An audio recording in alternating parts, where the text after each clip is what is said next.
Hay más temas para ustedes aquí en Tarde Noticias y es momento de hablar de esta posibilidad de retroceso. De hecho, ya Masolini decía, sí, esa es la idea que tenemos. Solamente falta ajustar algunos detalles en esta especie de nuevo protocolo. Dentro de un rato, tras reunirse con Mario Abdo Benítez, tiene que salir oficialmente ese documento. ¿Va a golpear o no a la economía paraguaya el hecho de que los fines de semana retrocedamos de fase?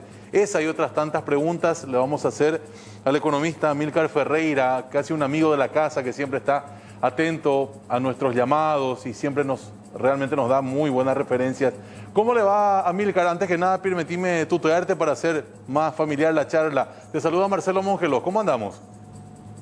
Hola Marcelo, un gusto saludarte y bueno, agradecido también a la audiencia del canal. Un gusto. Gracias, Amílcar. Contanos un poquitito desde tu perspectiva en lo económico. ¿Nos va a golpear el hecho de retroceder a la fase cero los fines de semana? ¿Qué pensás?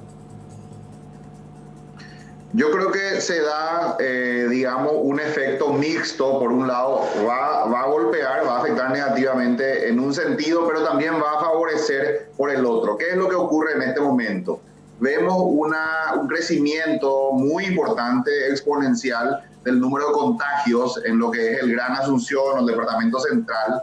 Y eso, digamos, que va de a poco generando un efecto negativo en la economía porque aquellos lugares de trabajo, aquellas empresas donde resulta que hay una persona infectada, se ven obligadas, digamos, también a entrar en cuarentena y eso de a poco va minando, va disminuyendo el nivel de actividad económica de a poco. Si nosotros no cortamos ese proceso, o por lo menos si no lo disminuimos, no lo amesetamos, entonces corremos el riesgo de que ese nivel de contagio sea tan alto que eventualmente paralice totalmente la economía. Entonces, una medida que no asfixie totalmente la economía, una medida como la cuarentena los fines de semana, que permite, en la medida en que eso permita una disminución o por lo menos una contención del número de contagios, va a tener un efecto positivo desde el punto de vista de que esa parte de la economía que todavía sigue funcionando va a poder seguir haciéndolo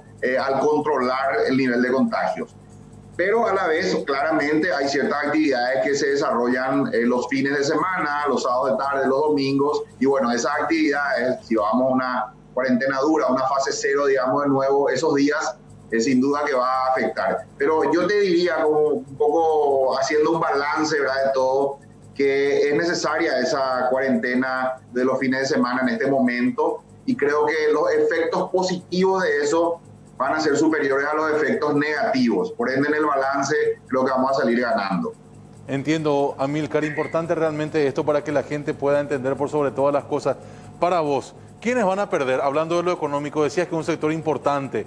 Va a perder el que vende los yuyos el fin de semana, la empanada para la gente que se levanta un poco más tarde, el que puso el autocine, el que buscó la forma de reabrir el restaurante. Sí, mira, fíjate que hay un sector importante que, bueno, en este momento sigue trabajando, que es el sector de la construcción. Ese es un sector que funciona del lunes, digamos, a viernes, inclusive sábado a la mañana todavía se trabaja.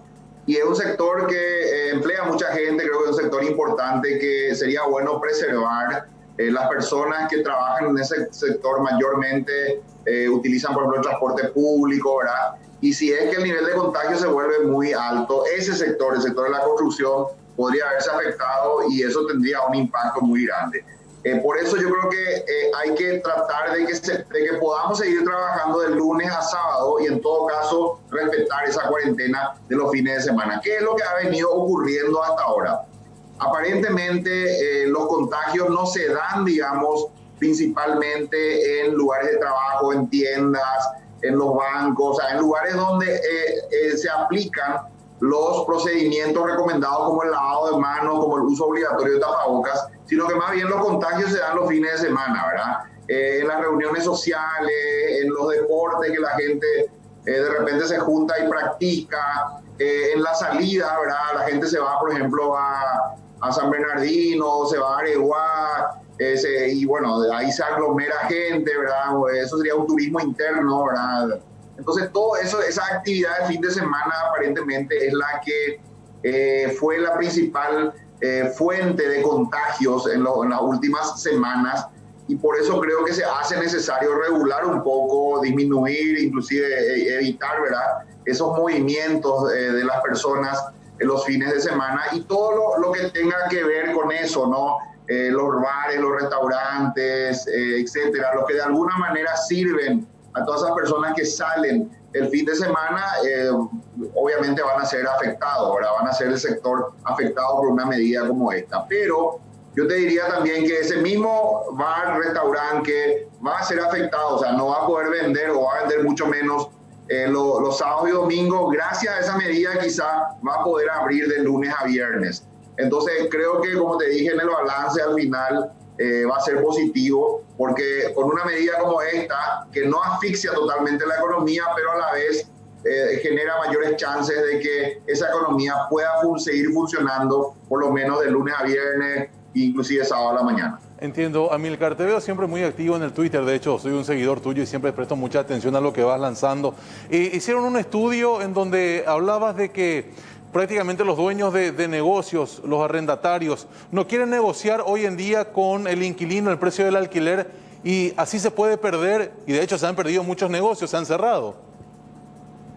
Sí, vos sabés que por la naturaleza de la actividad que yo desarrollo, dirijo una consultora, nos toca, digamos, acompañar muchas veces a clientes en estas negociaciones, y hemos hecho un relevamiento en Asunción de qué está pasando con los alquileres, y podemos notar claramente que se dividen en dos grupos, ¿verdad? Los dueños de inmuebles, estamos hablando de inmuebles de uso comercial, los dueños de inmuebles que entienden la situación, entienden de que las personas que están, digamos, alquilando esos locales han visto disminuidos sus ingresos. La facturación de prácticamente todos los negocios en este momento ha disminuido, y ha disminuido de manera importante. Estamos viendo caídas del 60, 50% en lo que es la facturación de estos negocios.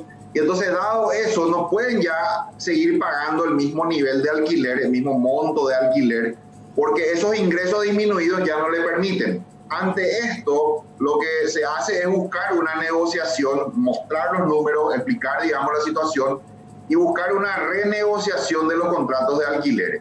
Y ahí es donde vemos que el mercado se divide en dos grupos. Propietarios que entienden la situación y que acceden a una renegociación, y vemos que más o menos esa renegociación resulta en una reducción del alquiler mensual entre un 50 y 30%, más o menos en ese rango está, ¿verdad?, las reducciones que se están logrando.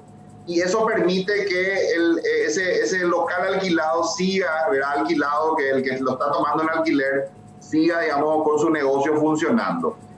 Pero vemos otro grupo también de propietarios que más bien se han mostrado inflexibles en esa condición, ¿verdad?, o en ese aspecto del monto del alquiler, y esto lo que lleva es al cierre definitivo del local y al retiro de la persona que está alquilando ese local.